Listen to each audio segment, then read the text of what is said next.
Okay, so this is 3.1. I did go just slightly out of order. I like to do this separate from when we were talking about like vertical line test. But so I'm going to talk about function notation. Remember, look at your notes that are on the side of your book.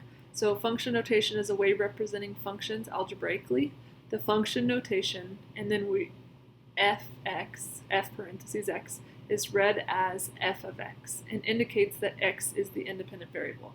So again, you guys know I don't like reading all of that, so I'm going to go ahead and start writing in my book, or in my notebook. So you've probably seen equations where it's written like y equals 8x plus 15, or it might just be 8x is what you're used to. So that's what you're used to, is y and x. Now we're going to use function notation, and you will see it's a fancy f. Notice that f that like goes down below. So function notation. So they will write it as f of x equals 8x plus 15. So it's the function of, so it's read function of x equals, and I, of course, wrote an equal sign instead of just writing the word equals, equals 8x plus 15. So I'm going to use my highlighter. I think I've told you guys that I like using colors. So f of x is read as function of x, or f of x. That's how you would read it. Whenever you're reading your equation, you would read it as f of x. Notice it's the same thing as y. So, why do I keep picking up my black pen?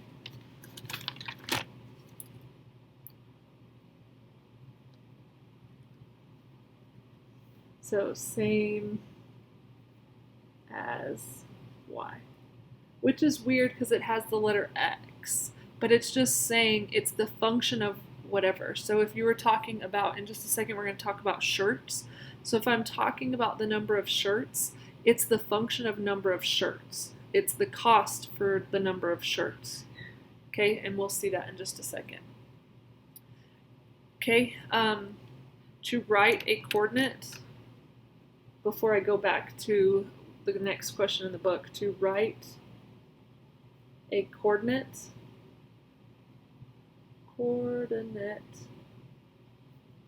from function notation,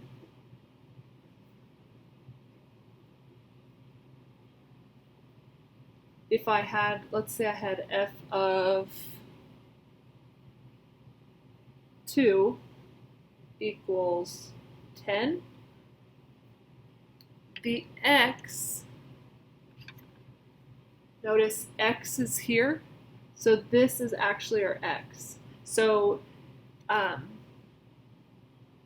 this would be our x value. And remember, I told you function of x is the same thing as y. So f of x is equal to y. So all of this, it gives you 10. And that will make more sense in just a second when we do this first problem, or this problem that we're going to do. Okay, so you would write it as 2, 10. The value inside of the parentheses is the x, and then what it gives you is the y. So look at this number 4 problem down here. So you can write an equation in a number of ways. You can write the t-shirt cost function as C of S, so where C is the cost of the number of shirts, and it's the function of S, the number of shirts. So if I had this equation right here, example, the of S. Sorry, you can probably hear my son. He just woke up from his nap while I'm recording, and I don't think my husband can hear that he's awake. Plus 15. And notice those are S's, not 5's. Okay, so you would know that this is the cost of shirts equals this equation right here. So that's how you would find your cost. So it says, what is the domain? So S is the number of shirts. Okay, so let me put actual numbers. So let's say we were buying one shirt. So it would be the cost, and then inside of this parentheses, I would put 2, because I'm going to buy 2 shirts. So I'm going to put 2 here. Well, notice where there's an S here, there's also an S here. So if I'm going to say it's the cost of 2 shirts, or what is the cost of 2 shirts, I'm going to use our equation 8, 2 plus 15. So notice the 2 has to be used in both places where S is. It's the cost of shirts, and then it's 8. And remember, when a number and a variable are right next to each other, it's actually multiplication. So it's 8 times 2 for 8 times 2 shirts. So then let's go ahead and figure this out. So if it's 8 times 2, 8 times 2 is 16. If you need a calculator, use a calculator. But 16 is 8 times 2. Remember, order of operations, you have to multiply before you can add. So I multiplied to get 16 plus 15. If you want to set up your little addition, 6 plus 5 is 11. Carry the 1, 1, 2, 3. So it'd be 31. So 31. So the cost of 2 shirts equals $31.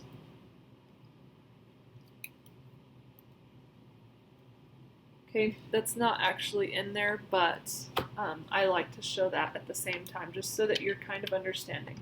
So remember, the independent, the number of shirts I buy is independent, and the cost depends. So that's why we say that it's the function of the independent.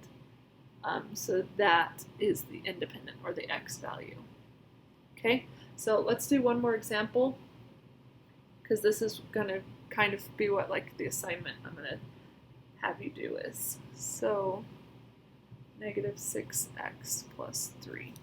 So if I told you to find for f of 3.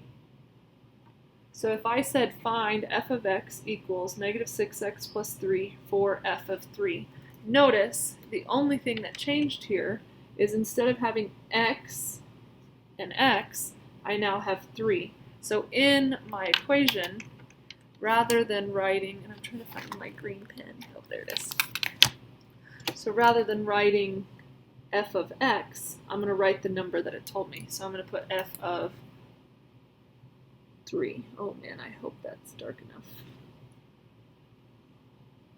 Equals, now if I have x here, or if I have 3 here, then I need to have 3 here as well. So it'd be negative 6. And I like to use parentheses so that it doesn't end up looking like 63. So I use parentheses to show that they're separate. Okay? So then go ahead and multiply. 6 times 3. Hopefully you know that. If you don't, use a calculator. If you've already bought the calculator that I suggested, the TI calculators, the negative is down here. So I would do negative, and it puts that little negative up there. And then I'd hit 6, and then times 3, which is negative 18.